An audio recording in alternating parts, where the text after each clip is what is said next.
the river. 10 men, 9 men, 8 men, 7 men from next door went to the river, right? So let's take these bad men, these images of crude power that we want to disappear from this world into the space as we bring in the ones who are among us fighting for a different world and a different future. Are we together? Are you ready to take? Yes! Yes! Alrighty, let's go. 1, 2, 3. 10 men from next door. Use your bodies. The river. 10 men, 9 men from next door.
I believe you.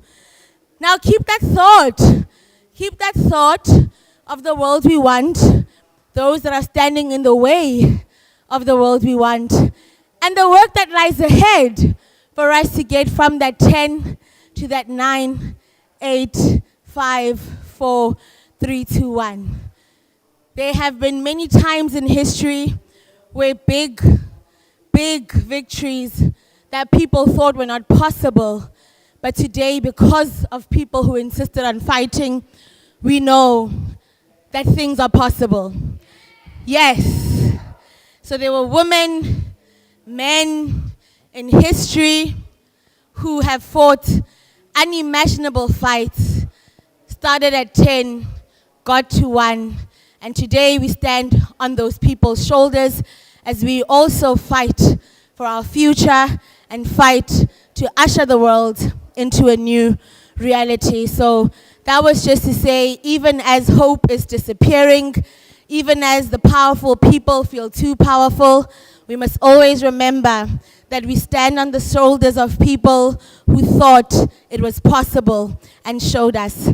With that, I would like to welcome you to the Women and Gender Constituencies Feminist Speak Out for 2022. Now, I'm sure you've attended a whole lot of discussions and side events where there's experts who are presenting, who are sharing, and this is really a space to bring the heart element of the work that we do into a space as serious as the United Nations in a side room, where people are watching us from the virtual spaces as well. Hello to them. Let's give them a hello from wherever you are watching. And without any further ado, the blip says, join us for an interactive discussion and dialogue as we center diverse climate justice narratives and amplify feminist leadership and our visions for gender, climate, and environmental justice. Without any further ado, as you can see, how proud are you of this lineup? Like, whenever have you seen? Anyway, Tamani Rarama from Fiji, please do join me. Yes, yes. Then we have Jennifer Uchendu from Nigeria. Nada Elbohi from Egypt. Patricia Watimena, Indonesia in the house. Gina Cortez Kola Colombiana. Then we have Mayana Nel Torres from the United States. Marissa Hutchinson from Barbados. Now, I don't know about you, but I know that the world would be 10,000 times more if women and people who look like the people in front were centered in the leadership and the decision making. So we are very proud of this panel. We are very proud of the narratives that we are centering, and we are very proud and excited to learn from the experiences, the perspectives, the organizing strategies of these folks and the communities and contexts in which they come from. Give it up one more time for our panelists. We are unstoppable, another world is possible. We are unstoppable, another world is possible. We are unstoppable, and yes, we are unstoppable. Love it. All right. So just a quick blurb. We imagine the space to be one that is grounded in participatory and interactive dialogue and discussion, combining celebratory tones which center feminist leadership and amplifying our advocacy. The session is imagined as one that will also enable meaningful exchange of perspectives, experiences, and knowledge rooted in differing contexts by participants, as well as an exchange of collective aspirations for the global feminist climate justice movement. In short, this will really be a space for joy-making, for solidarity, and for reaffirming our feminist visions across varied contexts as we look ahead into the next and final week of COP27. So, what does feminist climate justice mean to the folks on the floor, to the folks in the room, as we think about that, reflect on that? What does feminist climate justice mean in relation to our differing contexts, and how does this, impact potential organizing strategies? And what is the call to action to parties in week 2 and beyond COP? What do we want to leave not only each other with, but also what are we speaking out, speaking truth to power over the next 1 hour? Now, our sister will be delivering an intervention at 6 o'clock. Nada El Bohi, yay. Woo! So she would need to go first. Do not think she is being rude when she steps out. She's just going to do more of the work that we are all so committed to. Without any further ado, can we give a round feminist speak out to Nada El Bohi?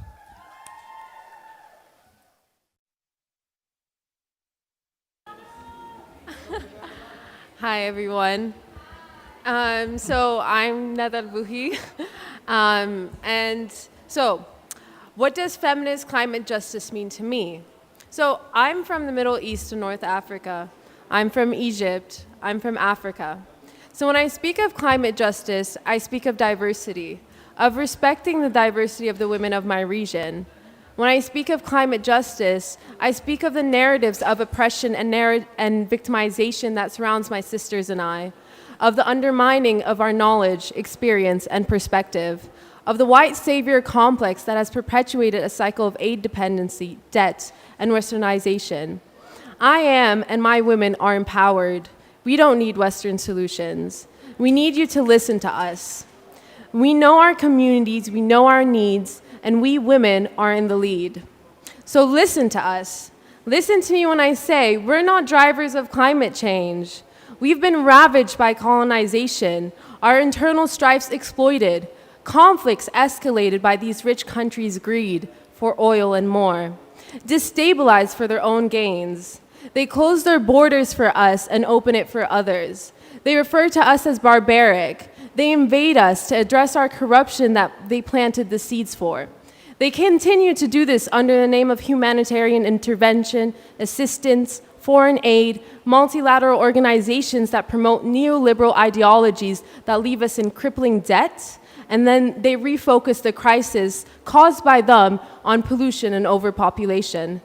They ask and expect us to develop sustainably, yet persist to be the #1 buyers of fossil fuels and emitters of all greenhouse gases. But there is no cooperation without justice. Libya, Yemen, Syria, Palestine, Lebanon, Afghanistan, Iraq, and Iran, many of us are already in crisis. How can we be over-consuming when half of us are in darkness, searching for food, falling sick from cholera? No one is immune to climate change. It is simply a question of when. So tell me, under such conditions, how can we repatriate loss and damage? How can we have just transition when we're marginalized? When it rains in Cairo, the streets fall through. So it's not just about extreme weather. Our region is one of those with least water, diminishing by the minute. We'll be the first impacted, and how will we survive? When your allies monopolize the water some of us only have, how can we use the technology that you hoard when you keep us in debt? You promote false solutions so you can maintain a cycle of injustice. So you can keep your wealth and power. But how can we adapt when you keep hoarding? Climate justice is a fight for our lives. So when you ask, why is climate justice important? Because we're not the cause, and it's not our responsibility to fix it. And when we ask for support, when we ask for financing, and it's not aid, it's not charity, it's your responsibility. Because without this justice, this cycle will not end. Without justice, we fall further in poverty, in conflict, in displacement. Without justice, how will we survive in this imminent crisis? Without justice, we can't tackle climate change. Those in power will keep the status quo and inequality. So when I speak of climate justice, I also speak of gender justice, because we're disproportionately affected. Climate change only amplifies inequalities. So when we talk of a lack of water, water collection falls on the shoulders of women to cook, clean, provide. So what will happen to them? When we speak of forced migration and displacement, women make up 80% of climate-induced displaced persons across the globe. How about we look at Syria? Syrian refugees, for example, 70% of them are women. In Egypt, the desalination of agriculture is deeply impacting food availability and work. And women make up about 84% of the agricultural labor force. So as we know, in times of displacement crises, refugee crises, violence against women increases. It escalates. Sexual violence, early marriage. So climate change is also a gendered issue. And it's important to look at it from a gender lens because we have particular needs. It's just reality. And this includes sexual and reproductive health, and an integrative part of our health. So, how will they receive maternal health support without financing? How will they receive services for those who face violence without approaching their needs from their perspective? So, when we talk about climate justice, when we talk about gender justice, what are we asking for? We're not asking for things that we want, we're asking for things that we need. We're asking for things that are our rights. And we call for mainstreaming gender in the agenda, looking at it from a gender lens. We need to be included, us women, on the decision-making table. I'm sure as many of us have seen the picture of 110 men and only about 3 of them are women. This is absolutely ridiculous. And not only we have to be on the decision-making table, we need to change the narrative. We're not victims. I was just in a group of women leaders from the Middle East and North Africa sharing their super successful projects on ground. And this is what we need. We need these women, these leaders, these invisible women leaders that are on ground on the decision-making table. And they need to be respected. We need to be listened to. No one should speak on our behalf. Ask us, listen to us. And we need all developed countries to stop all investment in fossil fuels, including the ones that they exploit from our land. They criticize us and then they take it from our land. And they do it secretively. They need to commit to their the NDCs. We're not the CO2 emitters, so mitigating from our side won't really create an impact. We need to create and commit to a financial structure for loss and damage. We need to finance and invest in the Gender Action Plan. We need to move these treaties to actual implementation, to support and finance our adaptation. Who's going to fix our streets in Cairo when we're crippled in debt? To support and share equitable knowledge and technology. How can we use this technology when it's kept in the West? And something for me that is so crucial is that we need to localize funding. Stop sending money to multilateral organizations. Stop sending money to the private sector. What ends up coming down to the people who really need us is just a fraction. And we need it to be grants. We cannot be loans. We are in crippling debt. How can we move forward? How can we provide ourselves with the technology, the infrastructure, the adaptation needs for the payment for loss and damage without these financing? And we need to localize it. We need to localize it. And we don't want the private sector to be involved. And we need to be on the decision-making table. And honestly, it all really comes back to this because we've all been speaking. I'm really proud to see all these civil society organizations. They are the future. Women are the future. They're speaking up and they're fighting. But the problem is all those decision makers aren't listening. So that's why we need to keep pushing to be put on the table. We need to be pushed so we can be able to make these decisions for ourselves. So when we speak of what we need, I'm going to keep pushing for, let's be on the decision-making table. Open up. We don't just want to be observers. We don't want to just sit and watch you go back and forth, circulating around words that end up meaning nothing, that end up translating into nothing on the ground. We need to be heard. We need to be respected. Our knowledge, our experience, what we have to provide is valuable. It's life-changing. In the end, the adaptation should not go to some abstract entity. We need it on the ground for the local communities, those whose houses have been destroyed, those whose electricities have been cut out, for those kids in Cairo who don't have clean water, who have to wait hours to access water, for the refugees in Lebanon who are now facing cholera, for women in Yemen who have been completely forgotten about, who will help them in face of climate change. These women, these humans, these people are already vulnerable. And with climate change, there will be no support, no financing, no technology to help them face this. Thank you. Woo! When I say feminist, you say speak out. Feminist! Feminist! Speak out! Speak out! Wow, what a way to open up the Speak Out. Thank you, Nada, for that gorgeous, gorgeous submission. And indeed, this is what knowledge looks like on this table. I'm going to ask to go like this. We're going to have Mayana, and then we'll follow Mayana with Jennifer, and then Tamani. I hope you got the order. It's going to be Mayana, Jennifer, Tamani. Now, the trick for you is that after each of them has gone, before each of them goes, so we'll say, Mayana, you say, speak out, Mayana, speak out, Mayana, speak out 3 times, and that is how we will introduce each of our speakers collectively and get them ready to spit this feminist fire that we are ready to receive. Thank you for opening the Speak Out for us, Nada, and at any time that you need to just sneak out to go do more of this important work, please feel free. Okay, Mayana, Mayana, Mayana. Can you hear me now? Okay. My name is Mayana Nel Torres. My pronouns are she, her, and I'm from Brooklyn, New York, the unceded land of Lenape people. And I will be talking about just what feminism means to me and intertwining it with climate change and climate crisis. Okay. The progressive era was a time period of social and economic change. Terminologies such as the new woman was created. In an article from the OAH Magazine of History, it states, the new woman embodied change in the family and sexual mores, woman participation in the workforce and the political activism.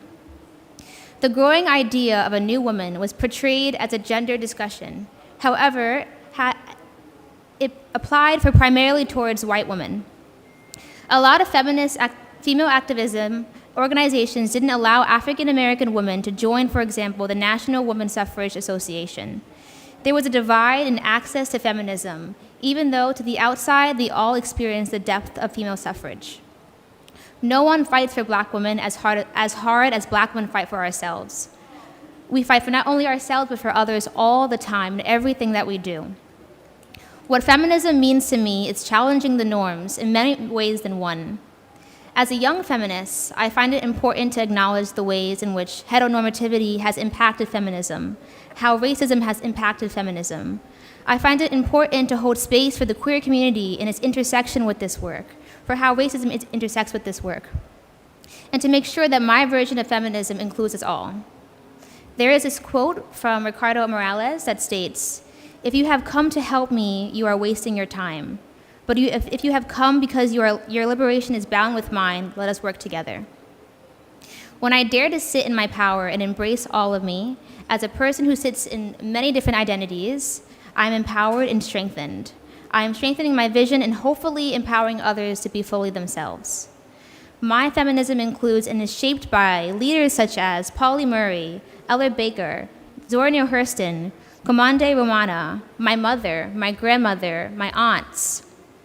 It is the women in my life that shape me, my joy, and the reason why I stand up and out. I am because we are. Our joy, our tears, our culture are intertwined in the movement and why I stand tall.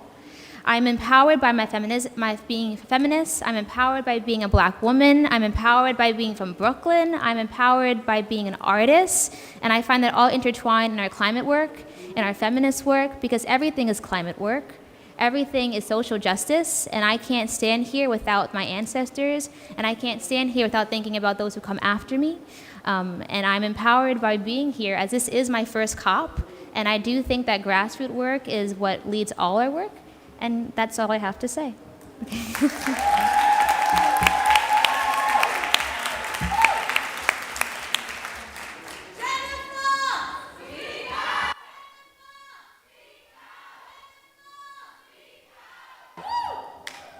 Hi, everyone. Hello, feminists. It's meant to be interactive, so I need some energy. Hi, feminists.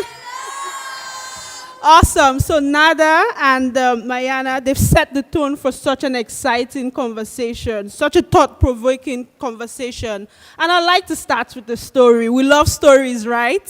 So my first COP, 2019, I was invited as a young African climate activist doing amazing work in Nigeria to speak about my work. And then guess what? They said, you have 5 minutes. You have 3 minutes. Actually, can you make it 1 minute? 20 seconds, just say something, one word.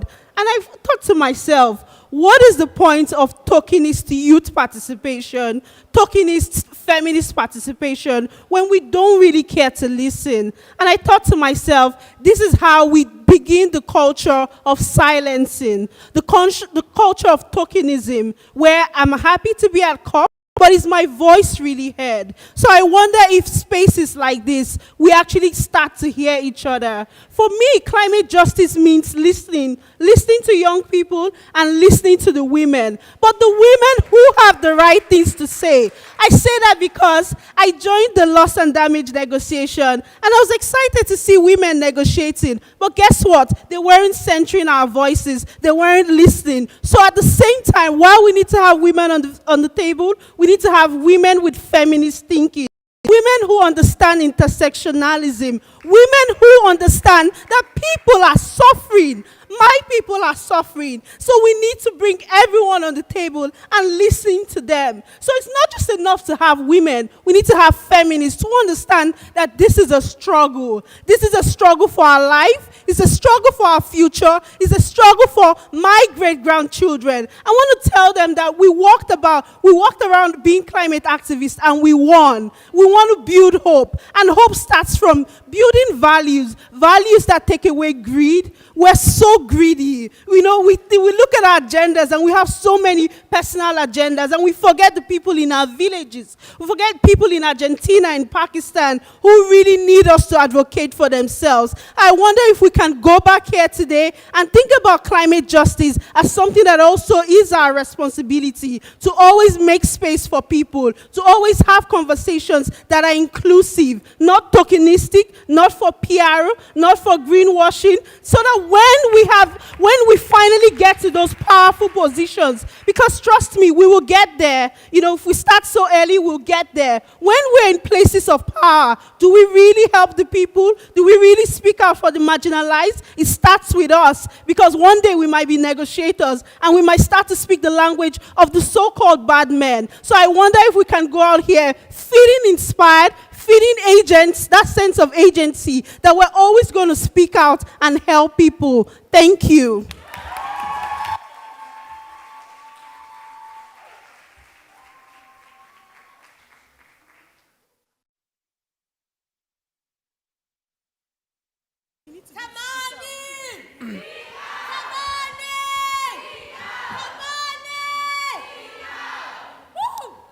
Naka, Bulav Naka, everybody. I want to start off first by saying that the time is ticking.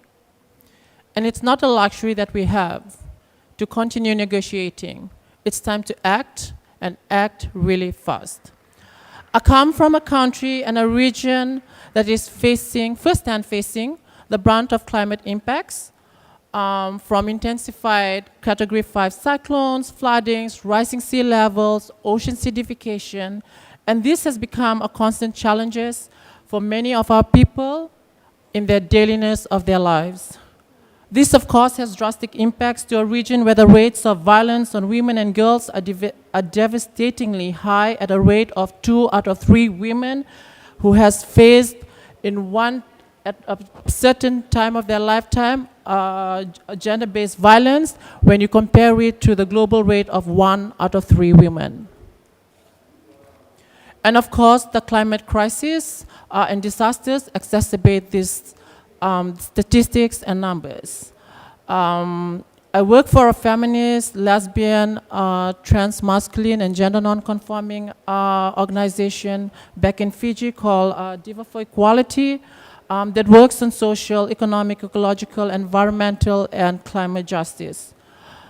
And I'm also here as a member of a UNFPA Joint Working Group on Gender and Climate Justice. And through these affiliations, and it's through the affiliations working with a group of young people, young leaders under the Fiji Youth Sexual and Reproductive Health and Rights Alliance. So what does climate justice mean to me? Sinking atoll islands and the destruction of our communities and livelihoods, including food security, escalating the risk of violence and injustices and inequities is not an option for our people nor the planet. We're demanding that states ensure that the 1.5 degrees Celsius limit, as they have agreed in Paris, remain as such, and anything above this limit means the loss of our homes, our land, our culture and traditions. And this you cannot ever put a dollar value to compensate. Climate justice also means that the respect of our biodiversity, and without a healthy planet, there are no healthy people. In Fiji and the Pacific, it is youth, it is the indigenous women, it is the gender diverse people that are at the front line of advocacy when it comes to climate justice, because we all know too well the impacts that this climate crisis has on our lives. Our feminist movement in Fiji and the Pacific, and maybe in some other parts of the world, are co-creating alternatives to build capacity and abolish racist, colonial, imperial, non-liberal, and patriarchal system that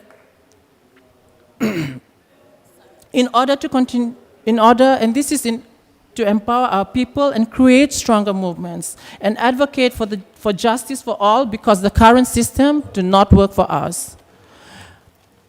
At Diva, part of co-creating spaces and alternatives is we have a community center that has a free school to cater for the needs of the most vulnerable and marginalized in our community. We also have a program called Just Fixes, and it's, it's what it is, just to fix the system, a system that does not work for us. And this is to assist communities in accessing justice, because we know that it takes a woman in Fiji more than 2 years to finally access justice when their rights are violated, whether it's gender-based violence or sexual violence. And this shows that the system are bureaucratic and patriarchal. And Viva, my colleague here, who's also in the room, looks after this program and assists women from basic things such as like filling forms for women, attending to court hearings, and more. And we also, as a feminist organization, have a program called the Pacific Feminist Community of Practice that works with women, feminist, youth-led groups, and NGOs in 10 Pacific Island countries and around 25 organizations. The program started last year in 2021 to build and strengthen the capacity of our people in the Pacific in relation to content, to the analysis and the politics that is based on feminist and human rights, learnings, values, and praxis. And such innovative and alternative spaces and programs are needed in order to disrupt and also positively change a system that continues to exclude and leave our people from the processes. Our diversity is our strength. And through a collective approach that is intersectional, that is inclusive, that is intergenerational, that we are only able to catalyze and transform policies and archaic laws that continue to put profit over our people and leave these marginalized groupings of people behind.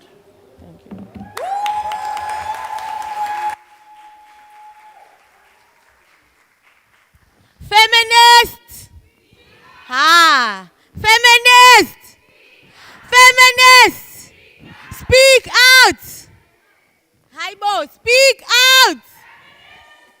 This is a fun, vibrant, joyous, energizing space. Some of us may know to come to the caucuses, but before we introduce our last round of speakers, time for a cute little chant. For those who don't know it, it was taught to us by our Francophone feminist sisters, and it basically goes solidarité avec les femmes du monde entier. I hope that my pronunciation was right. Yay! Let's go. Solidarité avec les femmes du monde entier. Okay? So, solidarité avec les femmes du monde entier. So, solidarity with women and feminists around the world. That's basically the chant, and I think it's an important message to carry forward. Let's try that again. 1, 2, 3, let's go. Solidarité avec les femmes du monde entier. I can't hear you. Solidarité avec les femmes du monde entier. Solidarité avec les femmes solidarité avec les femmes du monde entier. Woo! That was some serious feminist power. Now I want to emphasize this is what knowledge looks like, and we should normalize knowledge looking like this panel over here. This is leadership, this is strategy, this is perspective, and I'm just so blown away, and this is certainly how I want to end the end of a really long day. Without any further ado, I'd like to welcome my fellow colleague on stage. This chair was meant for them, Michelle Benzing from Germany. Woo! Woo! And the order will be as such. We'll have Michelle, Marissa, Gina, Patricia, right? So Michelle, Marissa, Gina, Patricia, you already know what it is by now. We clap really hard and loud when a speaker ends because we're just, so like, yes. And just before the next speaker, we welcome them in our beautiful, gorgeous, loud and proud way. So, Michelle! Michelle! Michelle! Oh, thank you. Thank you very much. Thank you for having us and to invite WILF, the Women's International League for Peace and Freedom, to this panel. Firstly, I would like to acknowledge my position and my privileged position here on this panel from which I'm speaking to you today. I am from Germany, however, I represent my international delegation, WILF delegation here, with members from Ghana, Zimbabwe, Cameroon, Lebanon. Unfortunately, my delegates are already traveling back to their home countries or coming here to join us next week for our Feminist Days. When talking about feminist climate justice, we as WILF International think it's crucial to put more of an emphasis on the intersections between the climate crisis, peace and conflict and its gendered impacts. Because it's necessary to draw a holistic picture and simultaneously challenge the overlapping systems of oppression that have led to the destruction of the planet and violence against its people. And these are capitalism, colonialism, racism, patriarchy, and militarism, among others. And today, I particularly want to speak to you to address the intersections of gender, climate justice, and demilitarization. It is important to achieve sustainable peace, prevent conflicts, and consider how militarism and armed conflict affect the environment. Because armed conflict and militarism have racist and gendered effects on the environment. I firstly want to quickly say what militarism actually means for us. It's based in the idea that the use of force or the threat hereof is appropriate a means to resolve conflict. A process that has seen that the military is crucial to solve social problems as well as the climate crisis. All this driven by governments and corporations. So what exactly are the links about militarism and the climate crisis? The military contributes to environmental degradation through resource exploitation, land grabbing, as well as arms production, testing, and weapons export. We can look at 3 different examples. Firstly, the pollution of the military. The military is the biggest fossil fuel consumer and carbon emitter in governments, and it affects so many contexts, particularly in the global south. Did you know that last year alone, the global military spending rose up to 2.1 trillion US dollars? The US military is one of the largest polluters, and if the US military would be seen as a country, it would be the 47th biggest polluter in the world. So actually having more greenhouse gas emissions than 140 countries combined. I think we need to solve that issue when it comes to feminist climate justice.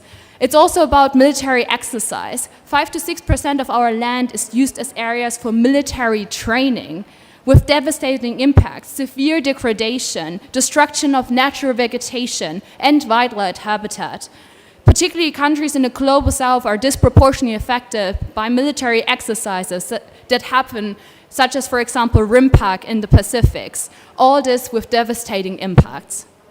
But it's not only in conflict, it's also in peace that we see detrimental impacts. It's the production, the testing, the storage of weapon systems that we can see, be that from nuclear weapons, biological weapons, or whatsoever. So what do we need to talk about? How can we solve this issue? Why is this an issue of feminist climate justice? We talk about climate finance all the time. But what we hear is that there are no means for climate finance. We don't have the money. We don't see the money anywhere. Well, this is where we get the money from. This is exactly where we get the money from. It can't be that the negotiators, the governments, that they're telling us over and over again that the military is a solution to the crises that we're facing, be that pandemics, be that poverty, or the climate crisis. It can't be. Stop false solutions, because it's not a solution. So this is our possible answer. We need disarmament. Disarmament is the solution in order to solve this climate crisis, because it's one to protect the goals and gender equality. We need to clearly also oppose this narrative of governments that are trying to say that climate crisis is a threat. They use that to militarize our borders, to prevent people to come. They really, that is the ultimate goal. But what the actual threat is these companies, are these governments that are using this means in order to militarize our world. So we reject the attempt of governments to uphold the militarized status quo. We need a systemic transformation to tackle this crisis, and this can only come with demilitarization and the destruction of patriarchy. So what is our call to action? What is our call to action to you also in the next 2 weeks? Because that has been the last question. Well, let's raise this issue of demilitarization. Make it a topic. Let's put it out there in our actions. We have done that already. There were protests yesterday on demilitarization. We can raise this issue more. So yes, let's stand all together. Let's unite for demilitarization, denuclearization, decarbonization, and decolonization. Thank you very much.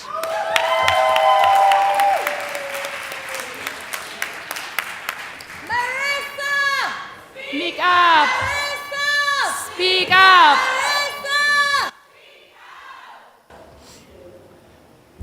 Hi everyone, I will try to speak clearly because I have a bad cold, but that's okay.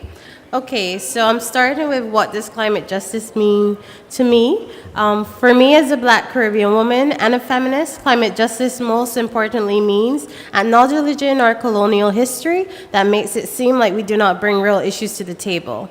It means ensuring climate reparations to people in the global south, especially on all the continents where you have taken all of our resources, especially us who are grappling with the harm and the vulnerability of the changing climate. For me, it also means protecting our lands from further development, but also legacy beneficiation that exploited and extracted previous generations. It also means Caribbean civil society being resourced to mitigate, adapt, recover, and whatever else they expect us to do as the global north continues to carry out extractivism that causes the intensified hurricanes and other disasters that we welcome with much fear, now 12 months a year and no longer 6. For me as a feminist, it means ensuring that our groups and movements are resourced equitably and in reparative form, redressing the harm done by colonialism, capitalism, and subjugation of vulnerable groups. It means giving Caribbean people in all their diversity, whether Afro-Caribbean or of Indian descent, or Black or Indigenous, LGBTIQ, gender nonconforming or non-binary, people living with disabilities or the elderly, space and safe spaces to tell their stories and experiences of what climate change has done to them, also their small island developing states throughout the years and continues to do, and about how women, girls, and women's rights organizations are key to the relief and recovery of their communities.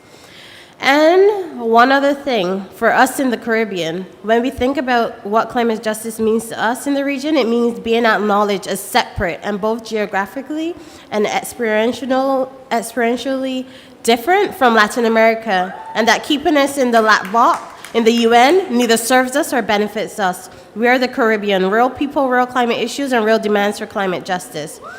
We want that within the COP space or in general, the deconstruction of institutional racism and misogyny, and discard the assumption that we do not have expertise. Caribbean people, and women especially, are the experts of their experiences in the region.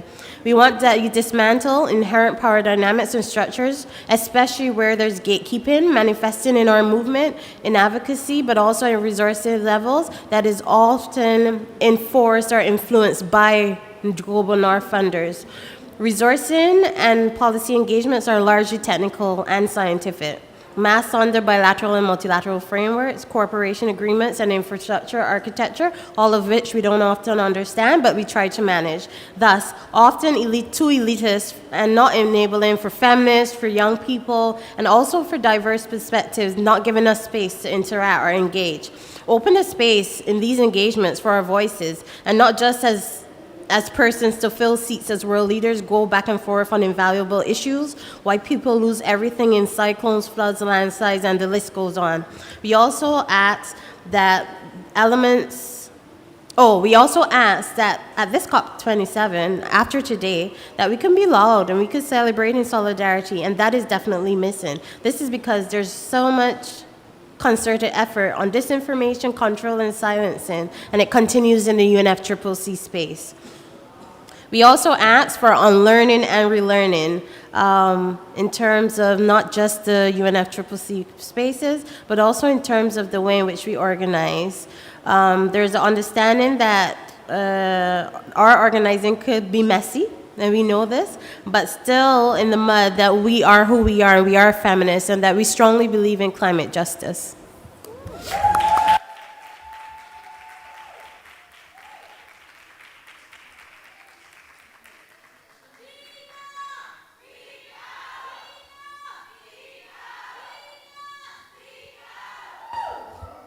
Ooh, I am losing my voice. I hope it's okay.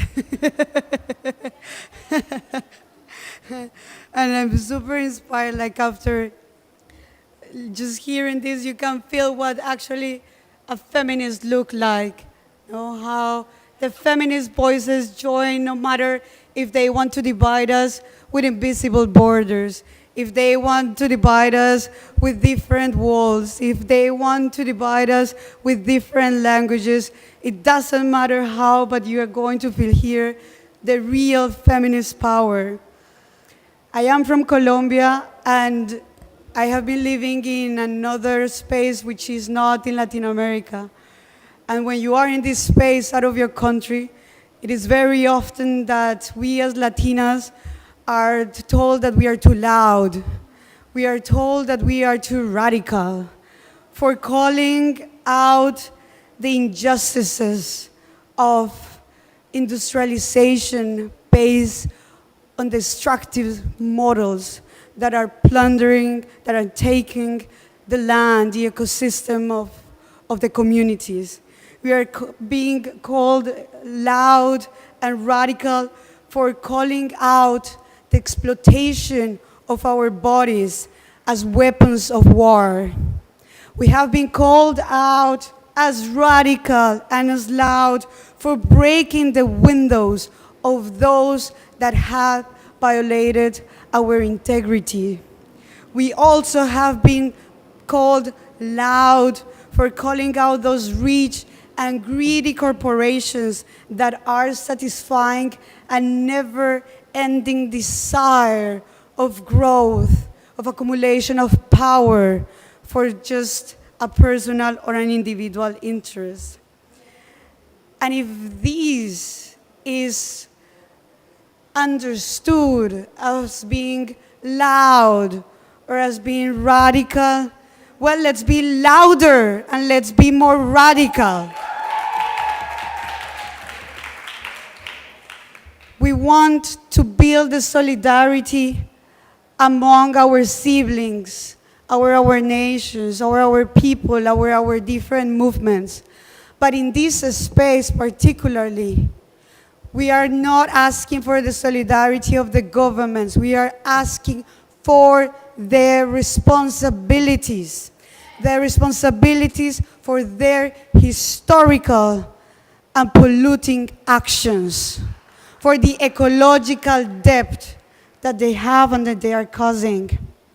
And feminist climate justice also means that we together collectively make this clear in this space, in a space that has been captured more and more and more year tras year by private and financial interest.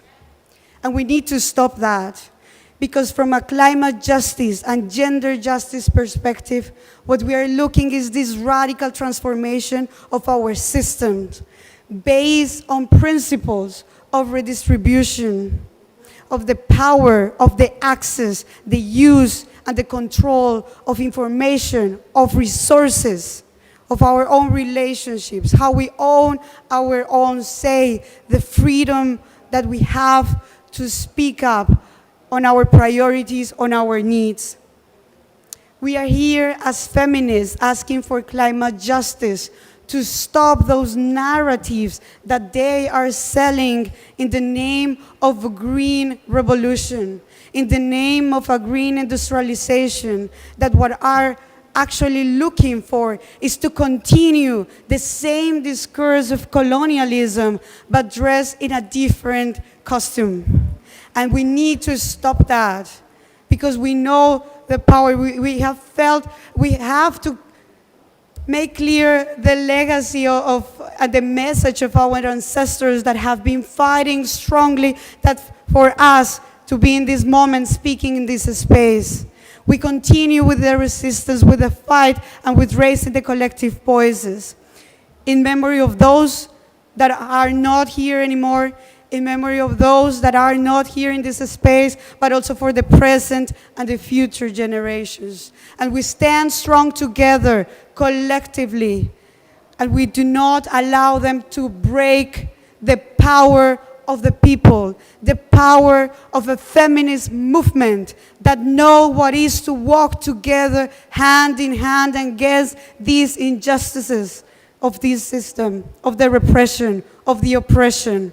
Because if you have felt the power of these people, you can't just be uplifted by the care that we have among each other, by the solidarity, by the warmth that we have to keep on going. Because when the one is falling apart, the others come to build on that and to raise the voices together.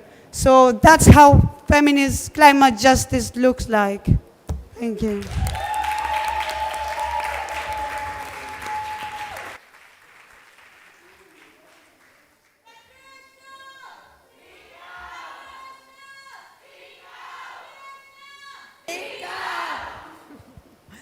Thank you so much, everyone. It's a little bit difficult task to be the last speaker, but easy also at the same time, because I feel that like everyone else have been killing it. All the issues and everything, like, okay, I'm speaking after all these amazing people. I don't know what else to say, honestly. But I'll still try, and I'll try myself for this. I think there have been lots and lots and lots of issues that have been shared, and also the demands. And I don't think that it is something that's different from many of us here in this room, what we want to see, because we have always been saying that feminists want system change, and I believe that is what we want within this space, outside of this space, in every corner of the world, in every corner of our continents and our communities. Why feminist climate justice? Why climate justice? Why is it important? Heavy, heavy things. Before I came here, I felt a little nervous, because when you talk about this, it is deep. Because for me, again, I said another day that this fight is personal. So, and I'm going to be crying baby as always, so pardon me for this. This is my practice also, because every time you talk about this, it triggers something within you. Because you came out, a lot of us here standing strong, a lot of us here coming here and can be here in this space, occupying the space, speaking out, always came out of their own hell. If someone said that, like, you have been through hell, I have been through hell. And you don't know what my hell looked like, I don't know what your hell looked like, but that is why we fight. If we ask ourselves, why do we want to fight for this difficult fight? We know whom we are facing. We know people with billions and trillions of money and resources using the military forces, using everything they could in their power to actually monitor us, to watch every steps of the way, what we are doing, where we are, what are these crazy feminists are doing. And again, as I said earlier, they will never get rid of us, because this fight is personal. And you carry that to your grave. And you know what? When I go, we have to believe that our children and grandchildren would continue this fight for climate justice. It is very important because, as others said already, that we are fighting the system. We want to dismantle system, power structures, all these things that we are saying, decolonize, demilitarize, everything. But you know, I'm here, sometimes I'm wondering, what am I doing here? A small woman from somewhere there at my island that not many people know. Sometimes I really wonder why. You know, I'm leaving that place for some times now, and sometimes I miss it. But there are these voices needed, and I always feel very privileged to be here and then to speak out. Sometimes I ask whether I earn it. This space must be for those women and girls in the communities who are nameless and faceless. I always put that in my head every day, every single second, because once we lose that, we lose everything. We lose the essence of our struggles, our common struggles. And then, you know, I lost my mom after, during COVID. Sorry, let me pause a little bit. It's okay. Thank you. I love it too. So during COVID, she passed, and I couldn't even see her. So many things, right? A lot. It's a difficult thing. It's a difficult stage also because you know you need to work, you need to fight. The fight doesn't stop, but also at the same time you are dealing with this grief and like, oh, that was overwhelming. And then I was grieving a lot. I'm still grieving right now, and it takes a lot of bravery for me to come here. And I'm like, you know what the hell, Pat? Just go there and face the space. I really wanted to be like, I'm proud of her because she passed fighting a good fight. Aw. Thank you. So, yeah, we did have a little bit of, well, above average turbulences in my childhood. We do not mention the assault and the abuses and the violence and everything that so many people around you that you trusted, they do that to you, right? And then for more than 30 years of my life, well, 30 years, she passed when I was 30. I just turned 30. And then I was like, oh my God, I really wanted to be like her. And then I realized that I can be like her if I also fight a good fight. And this space, I choose this space to fight that good fight. And that is why I will never stop. I will never back off from this space and always speak truth to the power. Because you know what? We speak truth to the power not only outside the movement. Within the movement also, we need to dismantle that. Nobody knows better than the others. This is a space where we share knowledge, and we should find that in our heart and continue fighting and believe that when you are fighting a good fight, you die a good, what? You go a good journey after life. That's it. Thank you so much, everyone. Thank you so much.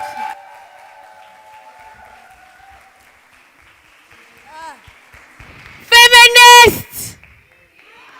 Feminist! Feminist! Oh my gosh, can we give this brilliant, amazing panel of feminist leaders a big shout out. So what I learned amongst everything that I'm just, maybe learned, reaffirmed for me, is that feminist climate justice is gender justice, is economic anti-capitalistic justice, is reparations justice, is care justice, is anti-war justice, is health justice, is race justice, is equitable distribution of power, is decolonial, is queer, is Caribbean, is Latin American, is African, is indigenous justice. Feminist climate justice is ancestral pride and power.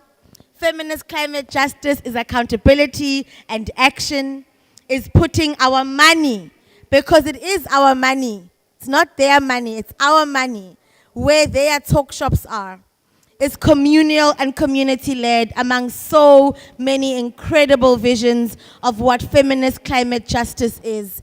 I'm wondering if there are any people who feel moved to share anything at all. It's okay if you just want to sit with it and let it simmer, because I am also just buzzing.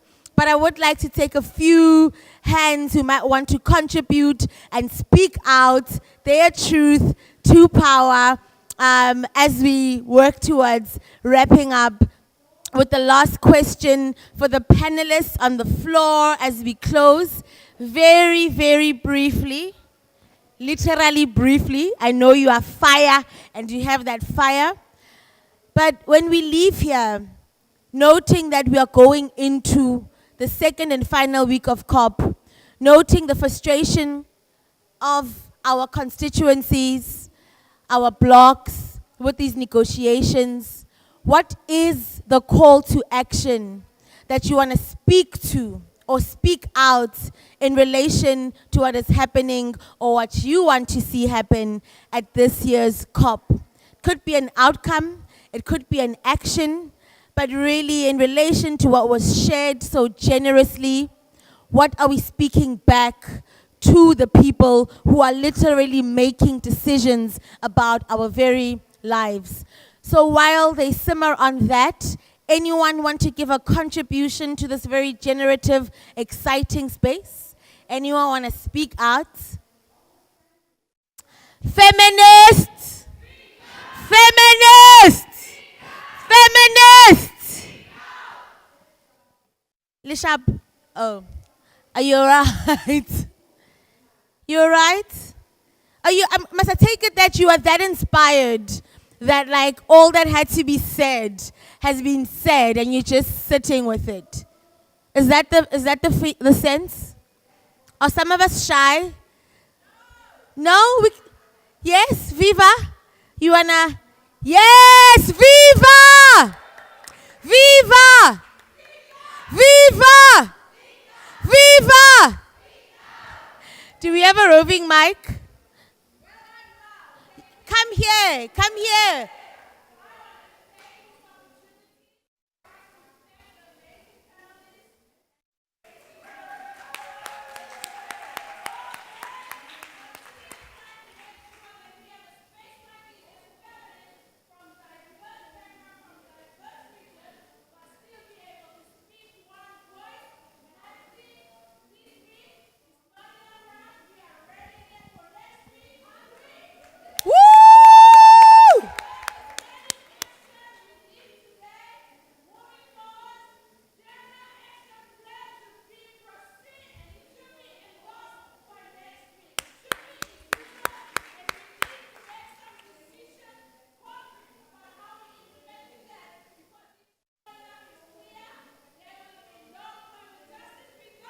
Gender justice!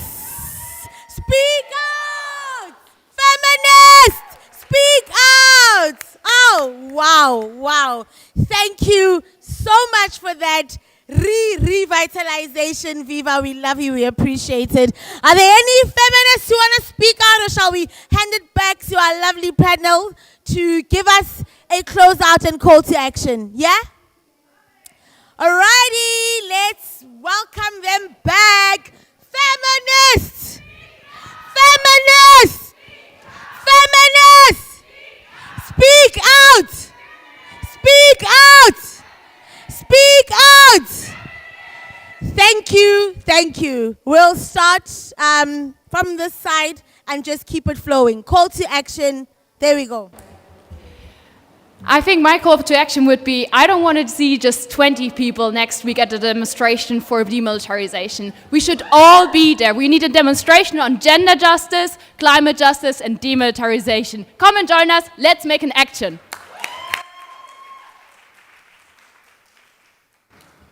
I'm gonna try to be very brief. So for us, for Pacific Feminists, this is our demands, I guess. And on gender and human rights and social inclusion, we are demanding that state and non-state actors must redouble their efforts to ensure that gender transformative, social, inclusive, and human rights approaches are mainstream in all decision-making processes. We are also demanding that state and non-state actors must focus on developing a deeper understanding of the intersectional identities of the vulnerable, marginalized groups to ensure appropriate, adequate, and inclusive responses such as reasonable accommodation, inclusive digital technologies, and other disability-specific needs, safety and security, and protection of women and girls, elderly persons, and persons of diverse sexual orientation, gender identities, and expressions. We are also demanding that governments must reaffirm their commitment to the UNFCCC Enhanced Gender Action Plan and the resourcing and implementation of all its 5 priority areas that aims to advance knowledge and understanding of gender-responsive climate action. On loss and damage, governments and parties to the UNFCCC must acknowledge that there is no funding arrangement to provide a fit for purpose to address loss and damage. Parties must agree on establishing loss and damage as a permanent, standalone agenda item for all future COP and subsidiary body meetings, and loss and damage financing is on the agenda as a sub-item for matters relating to finance. Parties must also agree to COP27 on establishing a dedicated loss and damage finance facility which will mobilize new and additional needs-based and predictable finance that is targeted and channeled to the vulnerable people and communities who need it the most, including the Pacific. And last and not the least, parties must exhaust all means available to help fragile and vulnerable communities in the Pacific to address irreversible loss and damage from climate change. Thank you.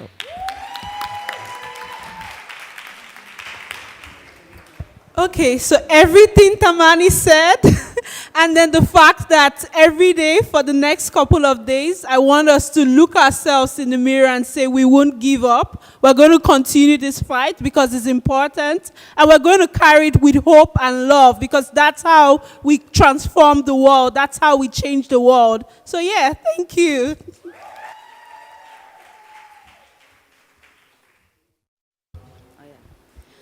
My call for action would be we gotta strengthen our movements. This is the most important thing more than ever because again and again our fight is not getting easier. And for this COP, keep watching us because we'll always be around. We will always be around. You will never ever get rid of us. And we need to push back strong on market-based solution. Now the discussion on 6.4 is going strong, and then it has been it is delayed. It is postponed to be not postponed, but it will be debated, continue to be discussed next week. You know, our actions have power, so we need to continue pushing for this. We need to continue pushing for the market-based solution to be rejected. We need to continue pushing for the financing facility for loss and damage that is not just blah, blah, blah, but that is pay up for loss and damage. Thank you. I will be short. I will just say, keep being loud and loud and loud and loud and loud and loud until the rich respond. Thank you. This is my first COP, so a lot of it is me learning the space. But I think the biggest thing is for us to take up space and also to embrace all of us, all we do, the art in us, the joy in us. A lot of the pavilions don't always have space for us to be everything that we are, and to find that space, make that space. I think the actions DCJ create that space for us and to tap into that. And to also, this work didn't start with us, it won't end with us. It didn't start at COP, and it won't end at COP, and to embrace that and to tap in and to pull people into the movement because we need all of us to get somewhere. Thank you. It's hard to be last because I don't know what I can say that the others haven't, but I guess I want to be more specific. So in terms of gender and climate, I asked that states talk about finance more. We need finance for gender activities, for gender responsive policy and programs at the national level. But also, what I want to say, or want to leave as a food for thought, is by one of my, I guess, sheroes when it comes to environmental justice or climate justice, is Wangari Maathai, when she said, the generation that destroys the environment is not the generation that pays the price. That is the problem, and that is us. We have to pay the price for what they have done. So, as everyone has said, keep responding, keep being loud, stay present, and that's my final words.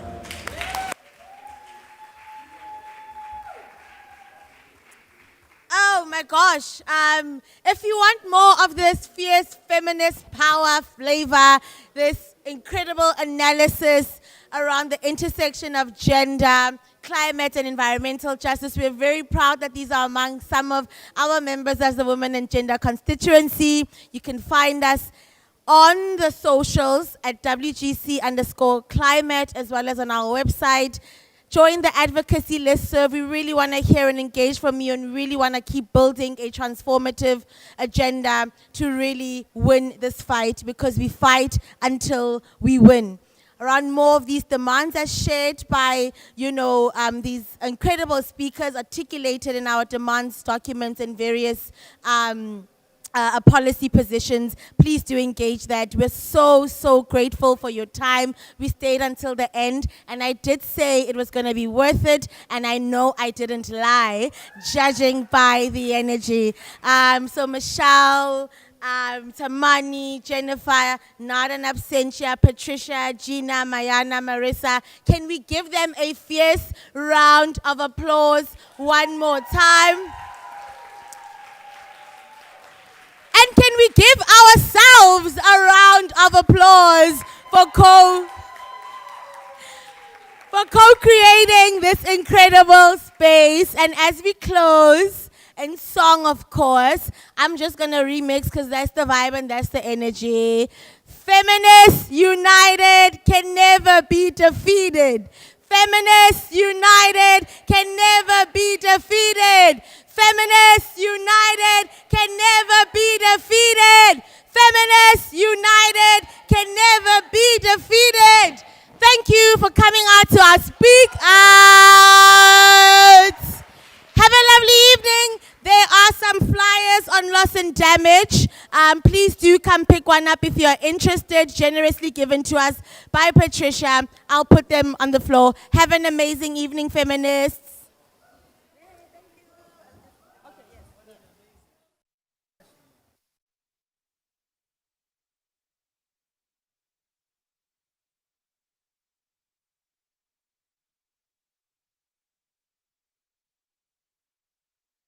There's a great session on the role of gender for a just, sustainable, climate resilient energy transition. If you guys are still keen, it will be right here in the next 15 minutes. Otherwise, have a great evening.